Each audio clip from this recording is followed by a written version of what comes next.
Welcome, Clifton. Thank you. I don't know if you remember the first time we met. I was a SCAD student in our internship at the Alliance Theater, and you came and did an audition workshop for our cohort. And that's the first time I remember Oh, yeah. Yeah. meeting you, and then of course running into each other several times since. So, Yeah. would you like to tell us a little bit about yourself? Sure. Yeah. So I grew up here in Georgia. I'm from a tiny town in Southwest Georgia called Iron City, Georgia, population 250.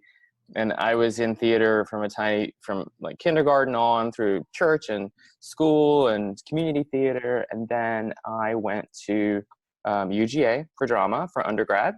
And after UGA, I went to SCAD, where Rachel went, for my MFA in performing arts. And at Georgia, I was sort of a general theater. It was a general theater degree. I took all the required classes, but I wasn't an acting focus. I was all theater and interested in everything. And then when I went back to grad school, I focused on performance. So it was a 2-year MFA in acting. And after that, I spent some time here in Atlanta acting around town and working at several theaters in administration and casting and in producing and other things. And then I went away to New York for 4 years, where I lived and had an agent and was a member of the union and still am. And I spent those 4 years in New York doing a little bit of New York theater and a lot of regional theater at big major regional theaters around the country. And then moved back to Atlanta in 2009, where I've been since. And I still act. I'm still a member of the union. And I also do TV and film now and have an agent for that. But I've always worn the other admin hat. And since SCAD, that has meant producing, casting, directing, administrative work, and teaching. And so I've been on staff at a few of Atlanta's big theaters, or well-respected theaters. The Alliance, for 4 years, I worked there. And then I've been on staff at Actors Express, one of our medium-sized theaters in Atlanta. And for the last 8 years, I have been Associate Artistic Director at Theatrical Outfit, which is Atlanta's second oldest theater after the Alliance. But I'm one of those rare people who just, I think because of luck, I have always had a job in the arts and performed, and I'd not ever left the arts, which has been super great. I've been super fortunate to have day jobs, even in New York. When I was auditioning in New York, I had a couple of side jobs in the industry. And so when I had down periods when I wasn't acting, I was around actors, or I was around people making theater. And I'm really lucky that that's been my course. Yeah. Yeah, That's me. yeah. A great summary too. Thanks.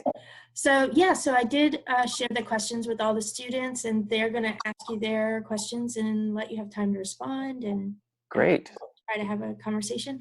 Sarah Sachs, I believe, is the first question, and I think she's already ready. Yes. Great. Hi, I'm Sarah. So my question is, what made you decide to be a casting director? Yeah. Hi, Sarah. So it's interesting. It ties back to SCAD in school. My last semester at college in grad school, I had to do an industry internship, and we all had to find somewhere and apply and get an internship outside of the school in the industry. And I had friends in Atlanta, and I applied for a casting internship at the Alliance Theater through my last semester of college. And it was a full-time internship. I went every day, Monday through Friday, 8 hours a day, and with the casting director for a whole summer. And it was during one of her busiest periods casting her season. So I fell in love with casting because of an internship. And it was that internship that turned into a 4-year job after it ended. And I graduated, finished school, and the internship ended, and it turned into me being on that staff for 4 years. Yeah, and I think I fell in love with it because I got to see a summer's worth of auditions, and many, many of them, and see what it felt like to be on the other side of the table, having mostly just been on the actor side of the table for most of my life. So it was really eye-opening and really inspiring. And so, yeah, that's what did it. Yeah, I would encourage anybody who's slightly interested in casting, particularly if you have connections to friends that work at the theaters in Atlanta, to volunteer, to sit in the room. I've had many people over the years just hang out with me to see if they like it. You can be a reader. You can walk actors in and out of the room. You can help us organize headshots and resumes. There's so many. You can volunteer, and I think you'll get a quick sense of, like, there are some actors who make great casting directors if they transition into that, and there are others who probably might sit on that side of the table and be jealous of the actors auditioning or want to be getting the jobs themselves all the time. So it's you'll kind of figure out early if you love watching actors get jobs, even if that actor is not you. So I would say figure out a way to hang out with a casting director. That Also, internships are amazing opportunities to connect with people too, because that's how I got my job, was through an internship. So in your opinion, what is the most important quality in a good casting director? It's hard to say just one. So I think there's, like, the technical side answer would be a person who is super organized. You are going to be filling out a ton of charts and lists and sending a ton of emails and communicating with the whole team. And that can be your director, choreographer, musical director, your artistic director, producers, actors, obviously. So you've got to be very organized, and you've got to be pretty tech savvy these days, because a lot of things are happening online, and sometimes you're looking at recorded auditions, and you've got to figure out how to keep it all in a place so that the team is never confused, and the team always knows who's coming in or who said no or who isn't available for a show and why. So you got to have that chip, that organizational chip. But on the other side of it, I think you have to be a very compassionate person who understands that no one likes to audition. That we would all much rather be given a role. It's one of the hardest parts of our job. It causes anxiety. People get nervous at auditions. After you do it for years and years, it gets so much easier. But every actor would tell you they would rather just a theater call them and say, "Do you want to be in the show?" and skip the audition process. So you've got to understand that that the way the casting director communicates with those actors from the very beginning can help them give a better audition and be better actors and possibly book the job, just by your being kind and organized and encouraging and reminding everybody along the whole way that no one's expecting an opening night performance in auditioning and casting. We just need to see enough that we know that you can get there.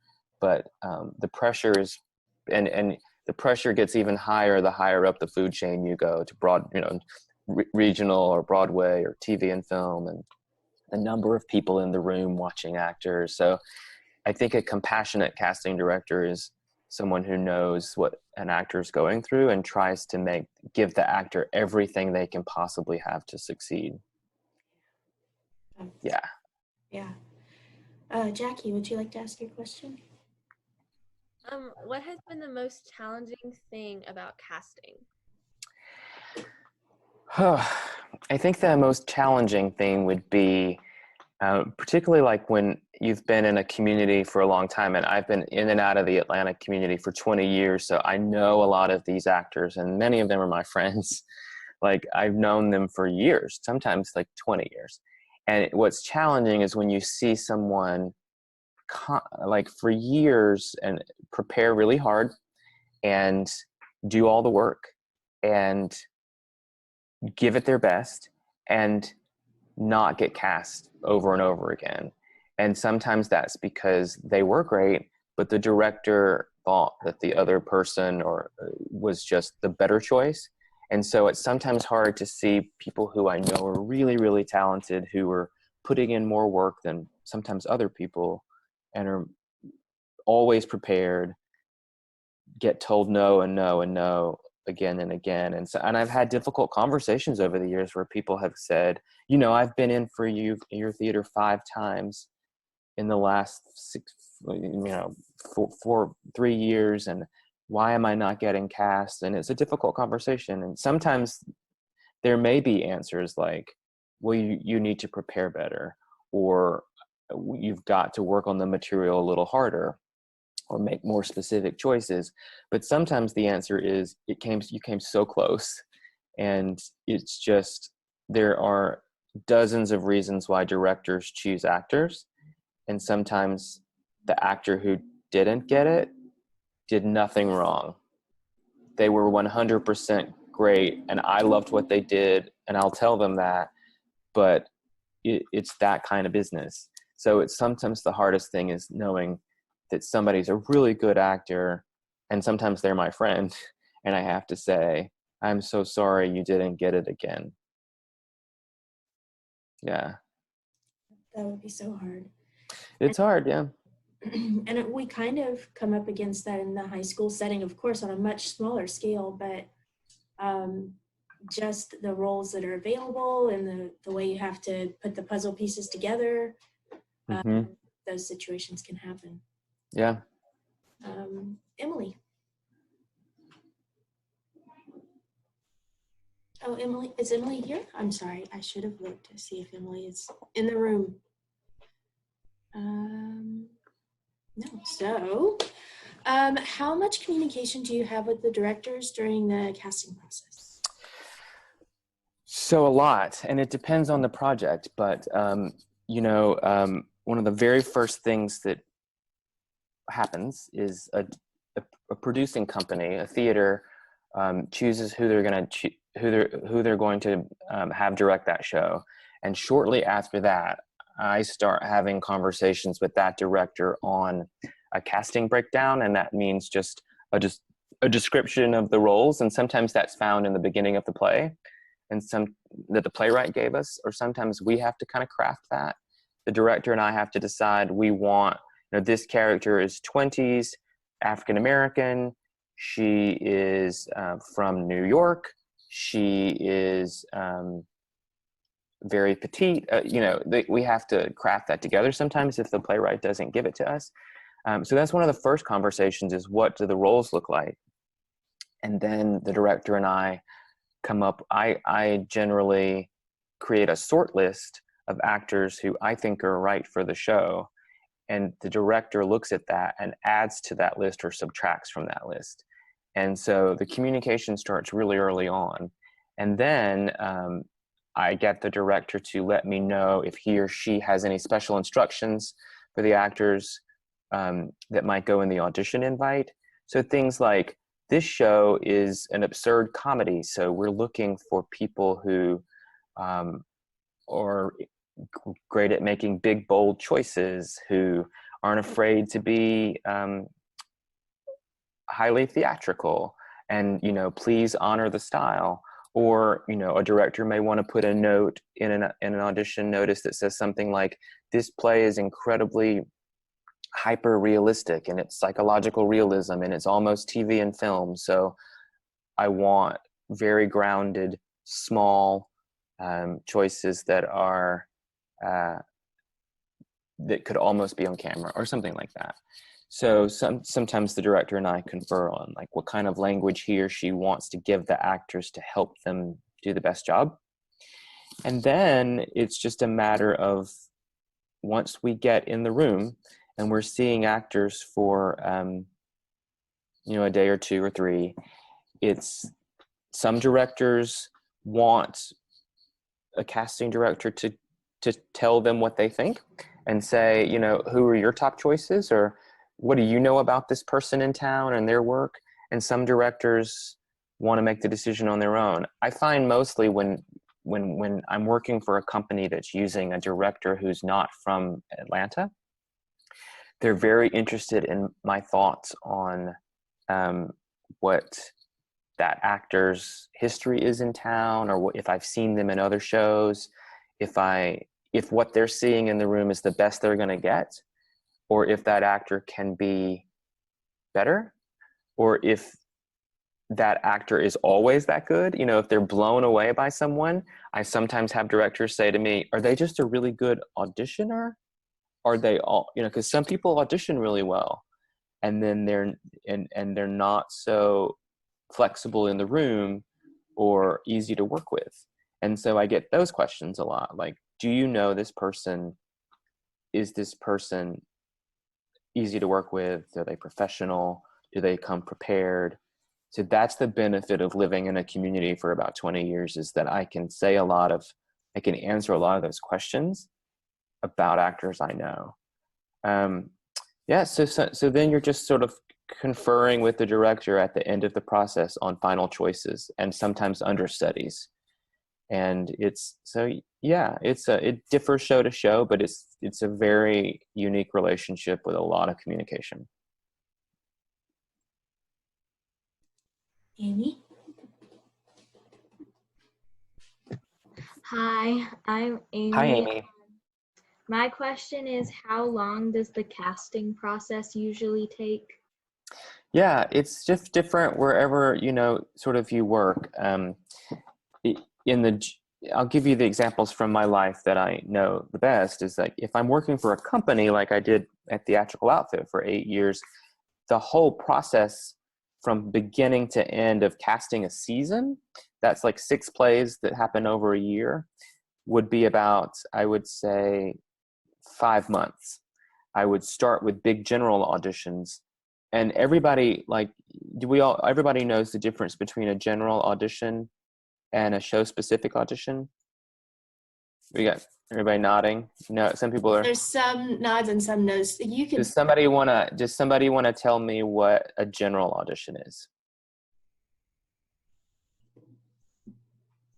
Okay, I can answer. Yeah.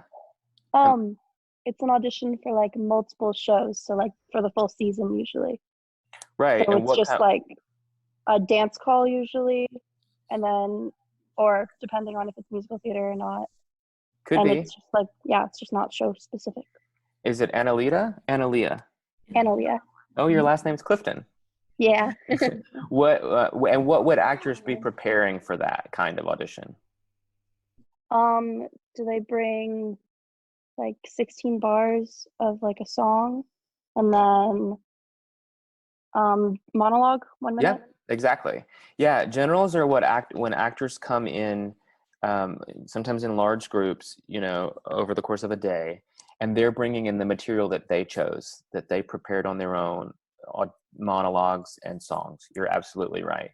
And it gives us a chance just to see the talent in general, not the talent in relation to a specific show that we're working on. But we kind of can tell, you know, then should we call them back for our season, for when we're having the show specific auditions. And the show specific auditions are with the directors, and those are when the actors have been given the material from that play. Say it's Hamilton, or it's, you know, it's Who's Afraid of Virginia Woolf or something. And so it's like we've given the actors the scenes from those shows that we want to see. And if it's a musical, we've chosen the songs from that musical, and it's very specific. So that's the difference. So a big casting for a theater company may start with a big general in the spring, and then it may be a series of auditions for a few months with directors in the room, seeing actors who have worked on the material from those shows. But in terms of just, say we were casting, you know, I think one of these, like Light in the Piazza was one of the many shows I cast at Theatrical Outfit. That whole process was about, in terms of making it happen, was about a month. It was a month of getting together audition invites, sending out the audition invites to the actors, getting the actors to book appointments, making sure that the actors had all the information they needed. And then when we actually all got together, the team, the director, the musical director, the choreographer, myself, it was about 3 days where we saw actors in a first day, and then we called back some actors that we liked for the second day. And then there may have been like a third day of a movement call. So musicals take a little bit longer than plays. But of course, it's all relative to where you're working. Like Broadway, you know, there are some of those casting sessions for the big shows can take months, and people can be on hold and get called back. I think, you know, when I lived in New York, I auditioned for a few Broadway shows and off Broadway, and some of those can go to 3, 4, 5 auditions. I had a friend who was in a show on Broadway, and I think it was after the 5th audition that she got the offer. So it's all about scale. Yeah.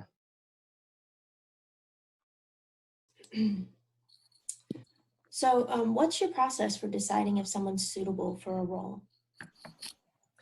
So that's, and you know, there is a little bit of a myth out there about casting directors, but directors choose the actor. It's ultimately the director's decision who he or she wants to cast in their show.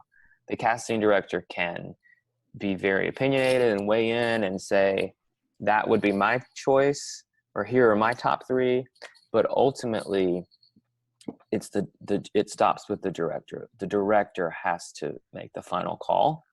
But you know, it depends on whether a director's really open to other opinions, or if he or she is the type of director who just wants to see what they see and make a call.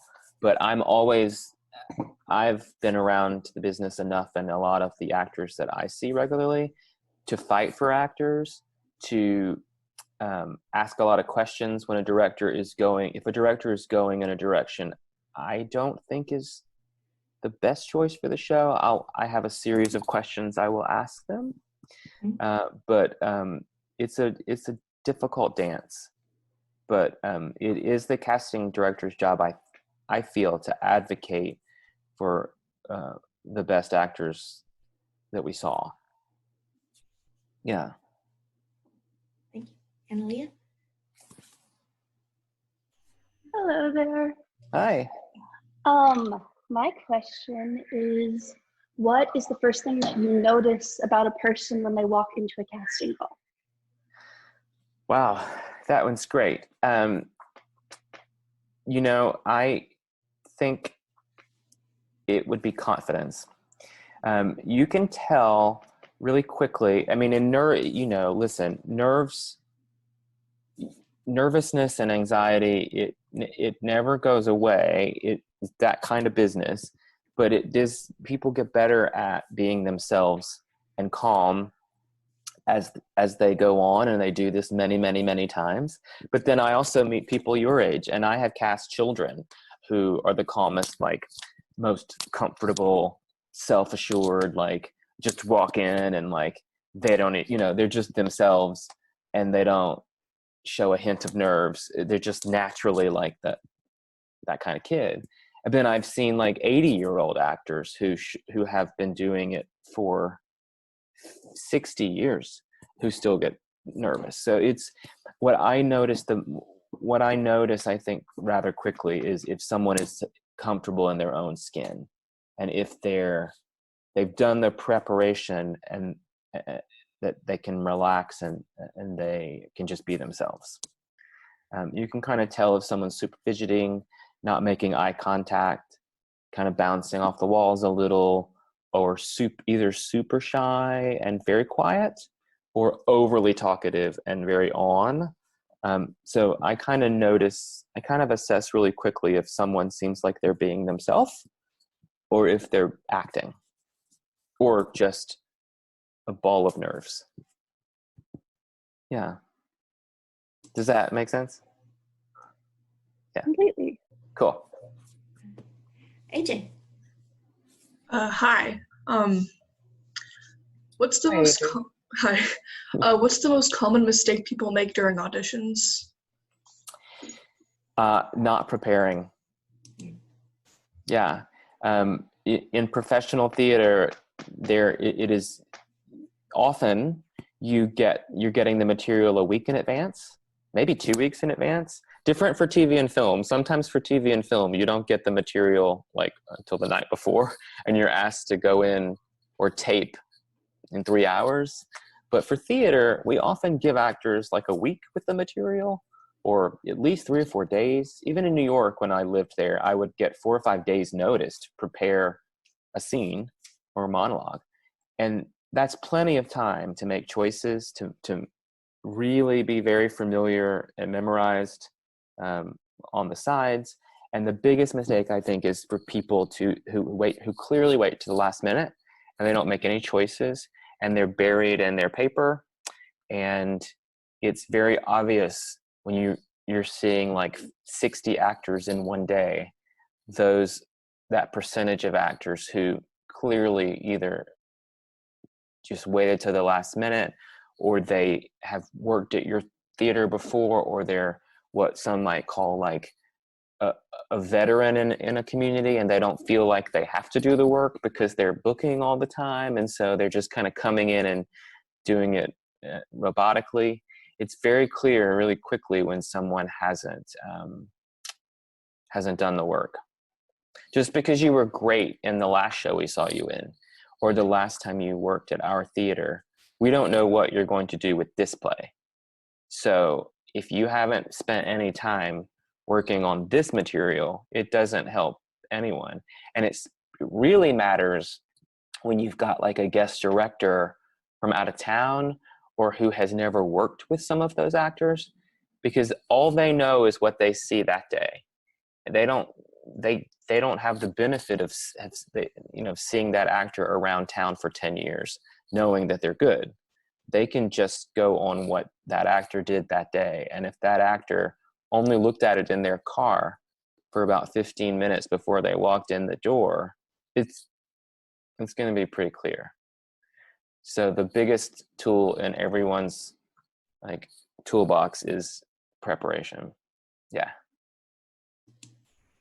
Ellie? Hi. Hi, Ellie. What is your favorite thing to see when an actor auditions? I would say unexpected choices. Yeah, so we will see, say we're doing a production of Romeo and Juliet, and we are seeing a bunch of Romeos and a bunch of Juliets, and we have seen them for like a day, an 8-hour day, and we just what will typically happen is about, I would say 8 out of 10 actors will come in with a general idea of Juliet or Romeo based on the Romeo and Juliets they've seen, or movies they've seen of it, or fancy actors who've done it in a film adaptation they liked. And what is the most exciting is when someone comes in and particularly with classics and shows that at this age in this time can be done in a million ways. And it's much more exciting to see actors come in and make some interesting, bold choices that aren't the norm.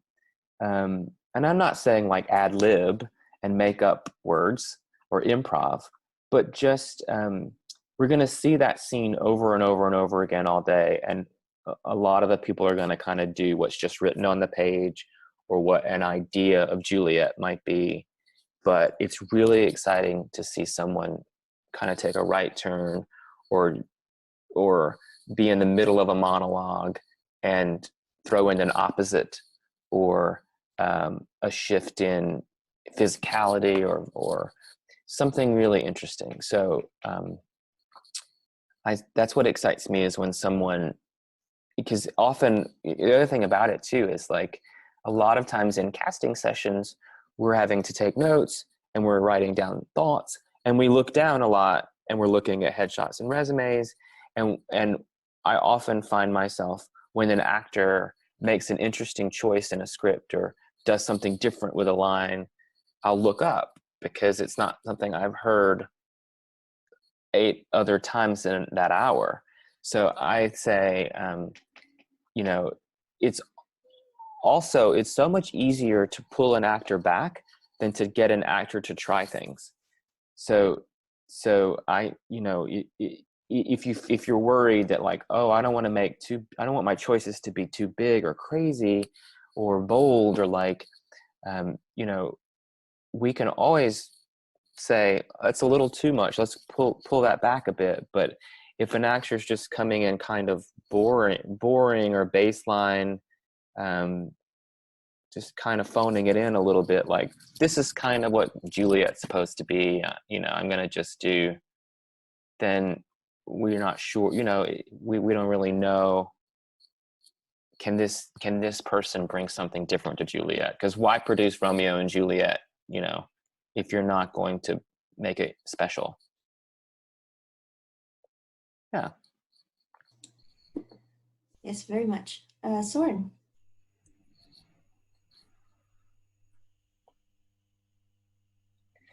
I think you're still muted, Soren. Hi. Hi. So are there certain things that actors will do when auditioning that makes you immediately not want to cast them? Yes. Saying things like, what do you want to see from me? Or saying things like, I know you've probably seen this scene 10 times already today. What do you want to see differently than you've already seen? Saying things like apologizing throughout the experience. Sometimes an actor will flub a line or get lost in a script and repeatedly apologize. And the first response is things like, well, what do you want to see? Or what are you looking for today? Signal to me that they have not done their homework, that they don't have any solid choices that they made at home, and they're waiting for me to hold their hand. And that signals to me that when we get into rehearsal, if I was directing that show and we started rehearsal, that would be the kind of actor that I would have to constantly give ideas to. And I would rather see an actor who comes in the room with ideas, and then together that actor and I can decide if they're the best idea. But an actor who's constantly saying, well, what do you want to see? Or was that good? Or was that what you wanted? A sign of sort of insecurity is in an audition room saying things like, was that good? Was that what you wanted to see?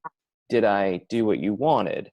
Just have faith and trust that like we'll let you know if it was what we wanted or what we liked, or if we need to see something else. But you don't need to ask throughout your 10 minutes in the room if you're doing a good job, if you're giving us what we want to see. So I think the opposite answer is what works really well is when an actor is confident in their own choices and prepared enough that they don't have to ask things like, was that what you wanted to see? And then, never saying I'm sorry. Mm-hmm. If you really miss a line, or you're working on a song with an accompanist and you get off and they don't, somehow you're in the wrong key, or they're on the wrong verse, or you just, the tempo's off, ask to start over if there's time, see if you can fix it, but don't apologize profusely, because we all know that people make mistakes and it's not opening night. It's much more exciting to see an actor kind of move through those issues and with confidence than to get anxious or start blaming someone like the accompanist, or that's the other thing, is like never sort of make excuses for whatever's going on. If you happen to be sick and you still came into the audition, then saying things like, yeah, I'm really sick today, so it's probably not as good as it should be, or like, oh, this isn't what I normally sound like, or if you're so sick that it's not gonna, you're not gonna give a great audition, I would not come to the audition. But power through it, and often, particularly for like musicals, we can tell if an actor's has a cold or having allergy issues, and so I just would say, don't over explain or try to explain away or make excuses. Just own your time in the room. Yeah, that was a great question. Yeah, and answer. Deborah? Thanks. Hi. Hi, Deborah. Hi. When you have two amazing actors up for the same role, what helps you in making the decision? That's really hard. Often it's about other factors beyond those two actors. Often it's about like chemistry with other people in the cast, and if you know who else is who you've cast, or you've got two actors up for the role and that you need to cast, and you think they're both great. It's like, how well would each of these people work with the people we've already cast? Sometimes if you're doing a show that involves a family, just physicality, does this person look closer like, does this person look like they belong in that family? Or does this person look more like they belong in that family? And then often it can kind of come down to just work habits. Like I was saying, like you may have two actresses, say, who gave an amazing, back to the Juliet thing, an amazing Juliet, but when the director worked with both of those actors for a little time in the room, the director could kind of tell which actress was going to be more flexible and take direction and actually try things, and which actress was a lot more sort of closed off and opinionated, or stubborn, or just unwilling to sort of just try anything. So sometimes it can kind of come down to, who does the director want to work with for 4 weeks in a room? Even though two people, if we were just going off of the audition we saw, those two people could do the role and they were great. But it's about the process as much as it is about the product.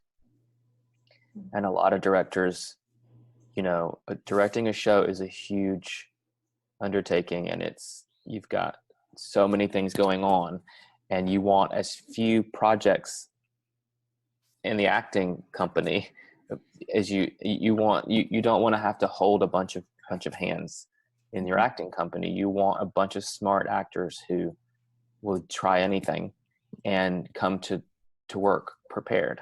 So sometimes it just comes down to who gave the director a better feeling about work ethic. Yeah. Yeah. So many good words, so much good advice. So those are all of our scripted questions. While we were talking, guys and ladies, did anything come to mind, or is there something that you thought of that you would like to talk to Clifton about that we haven't discussed yet? I have something. Yes. So when I auditioned once, I totally botched a song, and then they said, "Oh, could you stay after?" They were like, "I didn't want to stay after and redo the song." How does that? And I did a different song. How does that come across to casting directors when you botch a song, but then you manage to recover? I think it depends casting person to casting person, but I think that it happens more than you think it happens. I think it happens a lot more than people think it happens. and it's not always the actor's fault. I mean, sometimes it is an accompanist who's just not. That's also, we could have a whole nother chat about like picking material that is going to be at least a little bit easier for the general accompanist out in the world to do. I mean, there are some songs and some composers that are consistently a challenge for accompanists. Sometimes Sondheim is not the best to do in an audition setting, because while a professional pianist should be able to play anything, Sondheim can be very difficult when accompaniment doesn't match vocals. And so he's playing one thing and you got to sing something else. And I've seen a lot of Sondheim auditions go south because of just matching up an accompanist and a singer. But it happens more than you think. Also, just people forgetting their script, their lines, like in an audition. So as long as you can recover and if you do have something else and the second something else goes well, I think we consider it a kind of a wash. Like it's not, we don't hold that against anyone. Now, I have seen people who will forget where they are, or get lost in a song or a monologue and ask to do it again. And then when they do it again, they still get lost. Or they're like, well, let me try a different song. And that song does not go well. And then maybe they even get a third chance. And I've seen people do this with monologues, and it's very clear after the third time, like, you don't have this memorized. You don't have a second one in your back pocket. And now nerves have kicked in, and that can be really unfortunate. But there's nothing, I don't think it's a negative mark on an actor who has to start over or try a different song. And particularly in your case, if they asked you to do it and you came back in with something and it went really well, they're not going to hold that against you. Everybody makes mistakes. We're human. And like I said, like, it's not opening night, it's just an audition. Thank you. You're welcome. Would anyone else like to ask? Yeah, so I was wondering, did you say that you cast for film too? I have cast a little bit of film. I've cast a web series, and I certainly have been on the other end, the actor end of film and TV auditions for about 10 years. So yeah, you have any questions about that? Well, I was just wondering, like, how it's different casting for theater versus film, and like when I think you probably prefer theater since you do. Yeah. Different. Yeah. Yeah, it's challenging because so much of TV and film is taped now. Like, the auditions are taped, and like, if you're lucky, you get to go in front of a casting director these days, or an actual director. A lot of this these days in TV and film, and particularly now with the isolating, is you're just recording these things at your house or in a studio in front of a backdrop, and they're getting spread around up the food chain, from the casting director to the director to the Netflix producers, who all weigh in and they all have a voice. So from a casting director's point of view, TV and film is challenging, probably because there's so many cooks in the kitchen and so many people weighing in on an actor's video. From an actor's point of view, it's a little isolating, because you're often at home with a reader or a partner or someone taping for you, and you're not getting that. You're not getting like real-time feedback, or you're not getting directors standing in front of you often saying, okay, if that was maybe a 4 in intensity or volume, what happens if we drop it down to like a 2? You're not it's hard to get that remotely. But I would say the other challenging thing about TV and film versus what we do in theater is, and I'm sure probably because you all are high schoolers, you've played roles, right, that you are out of your actual casting range, or that are older than you or younger than you. You've probably played things that you wouldn't in the professional world, but that's what school is about. Like, we all play things that we might not in real life. or once we get out of school. And theater is a little bit more flexible in terms of age and look. And, you know, some of us, some people who are in their early 20s may play teenagers for a long time because they look really young. But for TV and film, there's so many TV and film actors, for one, and TV and film producers can get, if they want, a 13 or 14-year-old girl. That's what they get. They don't need a theater person to play down to 13. They can get a 13-year-old. And unfortunately, a lot of TV and film is first based on a look and a type and the way someone just is physically in a photo or on a headshot.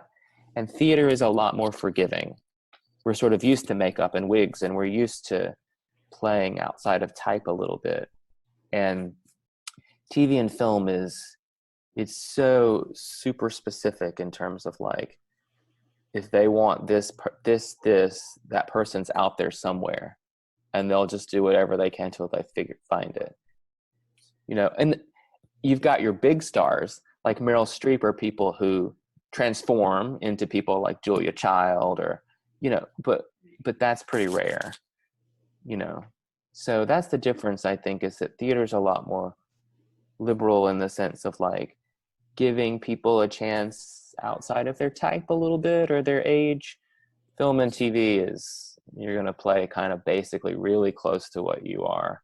I mean, I have had a little bit of success over the years in TV and film, and I'm always playing like the nerdy intern or the coffee barista or the law assistant or the medical assistant or the intern, you know, or it's always really close to Clifton. It's not, and that's not what I've played on stage. You have an announcer voice. Oh, thanks. Thanks, Gwen. Yeah, so it's just a little bit, TV and film is just so, it's not as forgiving. Yeah, but in terms of the acting too, you know, everything is so framed in a close way that the choices are a little bit more microscopic and internal. Internal, yeah. Mm-hmm. Yeah. All right. Well, Anybody who hasn't had a chance to speak, did anybody have any thoughts or questions? I have a question. Hi. I'm Lily. Nice to Hi, meet Lily. you. I was wondering what your biggest sign of someone being able to take direction is in a casting call.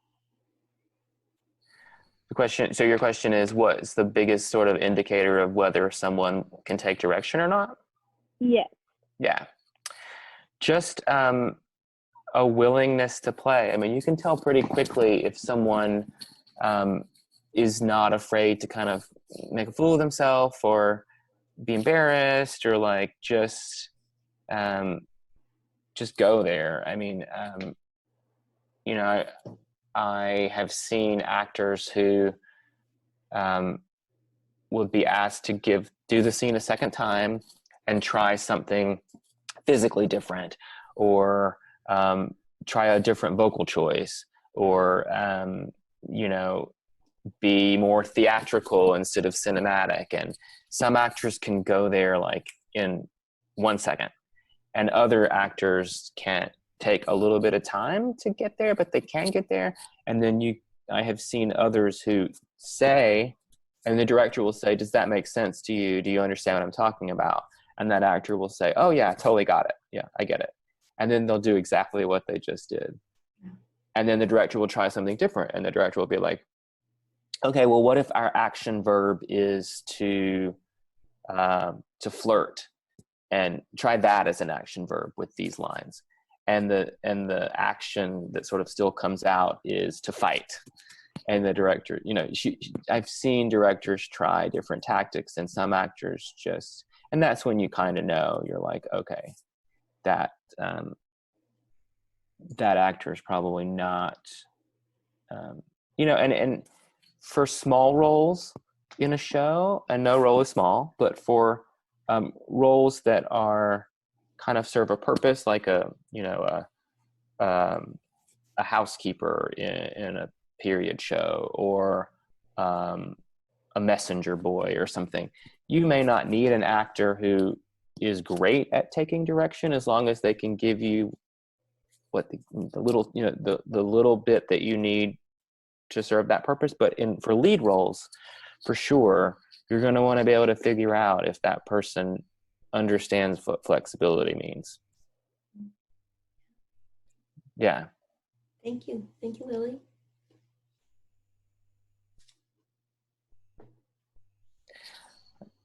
Anyone else? Matt, you've auditioned. We've met, haven't we? Mm-hmm. Yeah. Matt Aaliyah. Have we? We may have, I guess. Yeah, you've been acting for a while, right? A little while, yes. Yeah, I think you auditioned at Theatrical Outfit years ago. Years, I'm sure. Yeah, like you were like 12. Yeah. I just recognized the name. Just saying hi. Hi.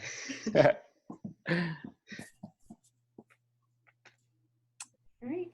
Well, if nobody has anything else they'd like to add or ask or any such thing, we're going to thank Clifton so much. Thank you, Clifton, for joining. Thank you, guys. This was great. Yeah, if you have any follow-up questions, just send them to Rachel and she can send them to me. And yeah, I'd just say, like, if you're interested in casting at all, just try to find a way to hang out with someone and sit behind the table and see if you like it. Some of you will, and some of you will be like, yeah, this is not for me. But I think the best casting people, I trained under someone who was an actor first for years before she stopped acting, and she started casting for the Alliance. And I think the best casting directors are probably were former actors or still act. I still act because of the empathy we have toward the process, and we know how we would like to be treated when we go into audition, and we know how we would like to be given the material and be thanked even if we didn't get the role. And so I think former actors make really compassionate casting directors. So if any of you are, and of all of us who want to be actors in the world, you all know the statistics. Like, not everybody is going to get to be a professional actor. So having other things in theater that you like to do is a really, really good thing. So casting is one hat that you can wear if you, and still keep you really connected to actors. I really enjoy watching my friends and strangers that I don't really know well get jobs. Like, I enjoy watching people, and I really love sending those emails or phone calls to actors telling them they got the role. And it's hard sending the emails to the other actors who didn't get the role, but I think it comes a little bit easier when it's coming from someone who's been there and who knows what it feels like. So if some of you are actors and you're interested in other hats you could wear, casting is certainly a really fun one and fulfilling one. Yeah. Cool. All right, everyone. Cool. Say thank you and bye. Thanks. Thank you. Bye. Be safe, everybody. Thanks, Rachel. Thank you. Bye. Bye.